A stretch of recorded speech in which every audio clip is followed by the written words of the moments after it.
ওর কাছে কান্নাকাটি করে অনেক কান্নাকাটি করে বলি ভিডিওগুলো ডিলিট করে দিয়ে দেখ আমার বাসায় প্রবলেম হবে।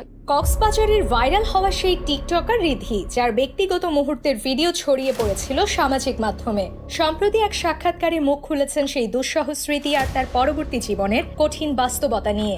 জন বলে যে কক্সবাজার থেকে ফোন নিয়ে আসছি, এটা নিয়ে আসছি, সেটা নিয়ে আসছি। এক আর্যের পডকাস্ট অনুষ্ঠানে রিধি জানান কিভাবে তিনি প্রতারণার শিকার হয়েছিলেন এবং সেই ঘটনার পর তার জীবন সম্পূর্ণ বদলে যায়। রিধি জানান একটি খারাপ ভিডিও ভাইরাল হওয়ার পর তিনি জানতে পারেন সেটি স্ক্রিন রেকর্ডিং করে রাখা হয়েছে। খারাপ একটা ভিডিও ভাইরাল হয়েছে, ভিডিওটা স্ক্রিন রেকর্ড। তিনি সরল বিশ্বাসে একজনের উপর ভরসা করেছিলেন, কিন্তু সেই বিশ্বাস ভেঙে যায় যখন তিনি জানতে পারেন কক্সবাজার থেকে তার ব্যক্তিগত তথ্য ফাঁস করা হয়েছে।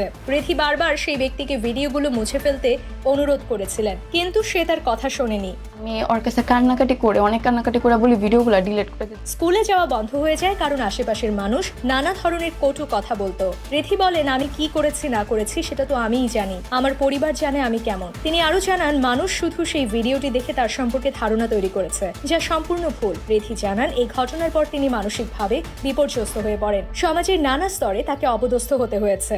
মানুষ তার মায়ের কাছে গিয়ে নানা কথা বলতো, যা তার পরিবারকে চরম লজ্জার মধ্যে ফেলে দেয়। এরপর রিধির জীবনে আসা এক নতুন সম্পর্ক। একটি ছেলে টিকটকে তার সাথে যোগাযোগ করে এবং ধীরে ধীরে তাদের মধ্যে কথাবার্তা শুরু হয়। ছেলেটি তাকে পুরনো দিনের কথা ভুলে নতুন করে জীবন শুরু করার পরামর্শ দেয়। রিধি জানান ছেলেটি তাকে বিপদের সময় বন্ধুত্বের হাত বাড়িয়ে দিয়ে সাহস জুগিয়েছিল।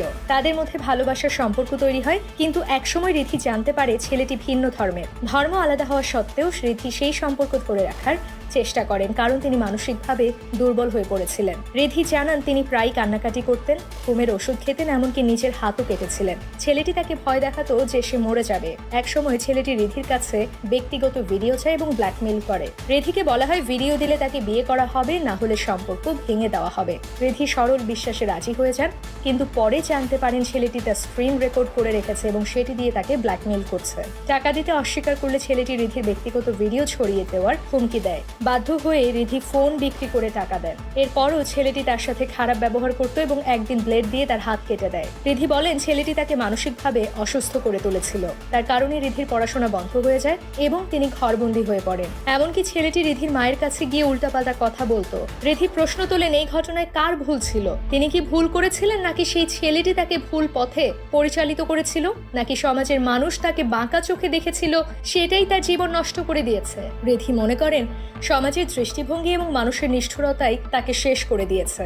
এই ঘটনার পর রিধি এখন নতুন করে জীবন শুরু করতে চান। তিনি চান মানুষ যেন তাকে শুধু একটি ঘটনার মাধ্যমে বিচার না করে। তিনি সকলের কাছে অনুরোধ করেন কেউ যেন এমন ভুল না করে যাতে তার জীবন নষ্ট হয়ে যায়। রিধির এই কাহিনী সামাজিক মাধ্যমে আলোড়ন তুলেছে এবং অনেকেই তার প্রতি সহানুভূতি জানিয়েছেন।